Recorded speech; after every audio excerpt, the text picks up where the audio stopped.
Hello my dear students.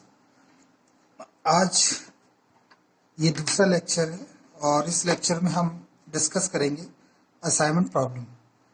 Assignment problem का मतलब क्या है इसको हम जानेंगे। तो असाइनमेंट प्रॉब्लम के लिए किसी भी ऑर्गेनाइजेशन में सबसे कठिन होता है जॉब को असाइन करना, क्योंकि सही वर्कर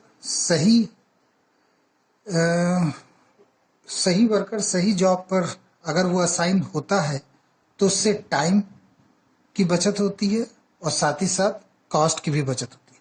तो असाइनमेंट प्रॉब्लम को समझने का मेन जो उद्देश्य है वो ये है कॉस्ट को मिनिमाइज करना या टाइम को मिनिमाइज करना। तो सबसे महत्वपूर्ण ये है कि हमारे जो ज़्यादातर क्वेश्चंस होंगे वो टाइम को मिनिमाइज करने होंगे, क्योंकि आप जानते हैं हर वर्कर की कैपेबिलिटी अलग अलग होती है। तो सबसे पहले हम लोग देखेंगे कि ये जो इस बुक में चार्ट बनाया गया है ये चार्ट क्या है, ये मैट्रिक्स फॉर्म क्या है। तो ये मैट्रिक्स फॉर्म बिल्कुल ट्रांसपोर्टेशन प्रॉब्लम जैसे दिख रही है, लेकिन हम इसे समझते हैं।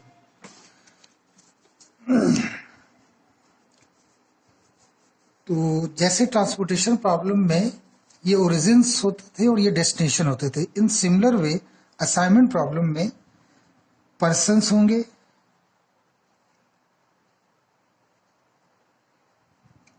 और जॉब्स होंगे।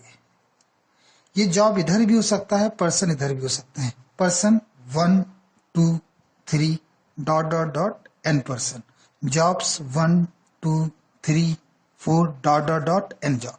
अब इसकी एक विशेषता देखिए कि जितने जॉब्स हैं उतने ही पर्सन हैं। पर्सन मतलब उतने ही वर्कर, और ये दोनों बराबर होने चाहिए। तो ये असाइनमेंट प्रॉब्लम की सबसे बड़ी विशेषता ये है कि ये स्क्वायर मैट्रिक्स के फॉर्म में होना चाहिए, जबकि ये कंपल्सन ट्रांसपोर्टेशन प्रॉब्लम में नहीं था। तो जितने वर्कर हों उतनी ही जॉब्स हों, ये इसकी पहली इंपॉर्टेंट कंडीशन है। तो अगर मैं यहाँ पर लिखता हूँ सी, हमेशा पहले रो लिखते हैं और फिर कॉलम लिखते हैं।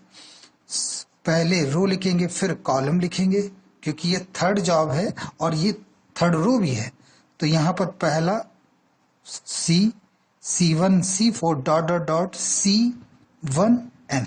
इसी तरह से अगला अगर हम लिखते हैं तो ये आएगा C21 C22 C23 so on C2N।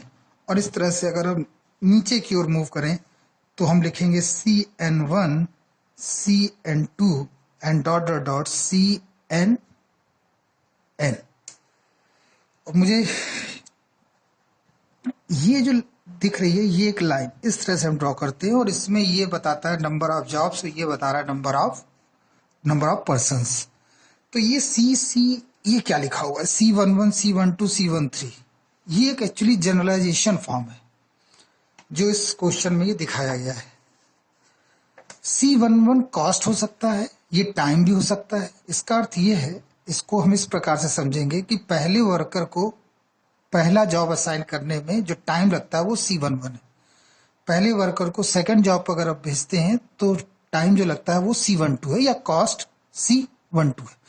कुछ भी हो सकता है, ये टाइम भी हो सकता है और कॉस्ट भी हो सकता है। तो ये एक मैट्रिक्स, इसके लिए जरूरी ये है कि n क्रॉस n जितने वर्कर्स हों उतनी ही जॉब्स होनी चाहिए, ये इसकी कंडीशन है। मतलब number of rose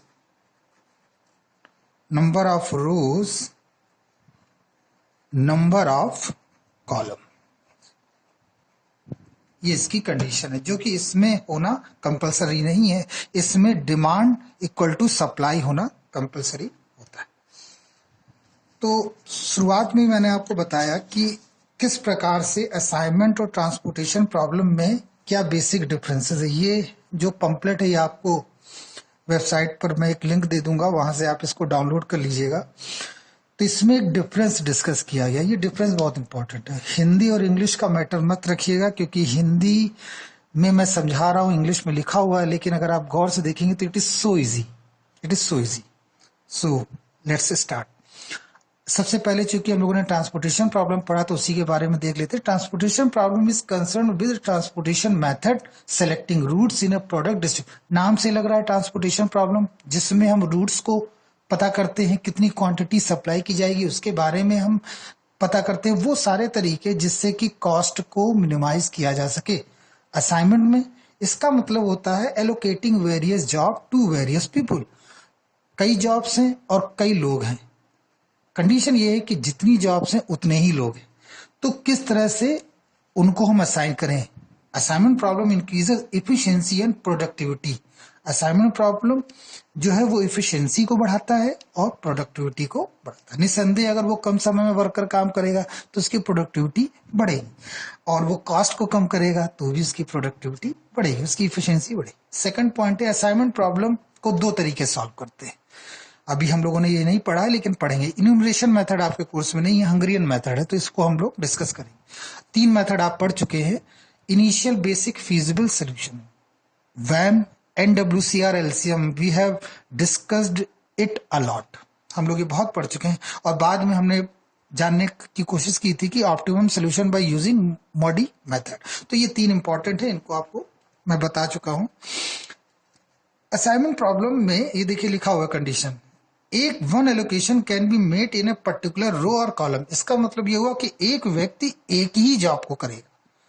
we can not assign 2 job which is done by 1 person, ये नहीं होगा। एक व्यक्ति एक जॉब, इसीलिए 4 वर्कर हैं तो 4 जॉब्स होंगी। Transportation problem is not such, उसमें इस तरह की कोई रिस्ट्रिक्शन कंडीशन नहीं होती है। Such restrictions are peculiar to assignment problems only. इस तरह कंडीशन केवल असाइनमेंट में ही है, और ट्रांसपोर्टेशन में इस तरह कंडीशन नहीं होती। उसमें डिमांड और सप्लाई इक्वल होना चाहिए। चौथा जो पॉइंट है, मैनेजमेंट का जो एम होता है वो assignment job to various people. बहुत सिंपल सी बात है, शुरुआत से ही मैं बता रहा हूं आपको। और इसमें ट्रांसपोर्टेशन मेथड में होता है क्या, मैनेजमेंट का काम होता है रूट को डिसाइड करना, जिससे कि minimization of cost and maximization of profit. देखिए ऑपरेशन रिसर्च में 2 ही टर्म मेन है, प्रॉफिट को मैक्सिमाइज करना और कॉस्ट को मिनिमाइज करना। When number of jobs is not equal to number of worker, it is unbalance problem. Unbalance problem जाएगी। तो इसीलिए इसके न्यूमेरिकल को सॉल्व करने से पहले आपको देखना पड़ेगा कि number of workers, number of जो वर्कर्स है, नंबर ऑफ जॉब्स के इक्वल है कि नहीं। मतलब जो मैट्रिक्स बनेगी वो नंबर ऑफ रोज और नंबर ऑफ कॉलम इक्वल होना चाहिए, जबकि इसमें इस तरह की कोई कंडीशन नहीं है। इसमें अनबैलेंस तब होता था जब टोटल डिमांड सप्लाई के इक्वल नहीं होती है। तो ये जो पंपलेट है ये हम आपको एक लिंक दे देंगे, उससे आप इसे डाउनलोड कर लीजिएगा, और इसको बड़े आराम से 2-3 पॉइंट्स आप अच्छी तरह से पढ़ेंगे तो आपको ये समझ में आ जाएगा। तो नेक्स्ट वीडियो में हम डिस्कस करेंगे इस पर बेस्ड न्यूमेरिकल। Thank you.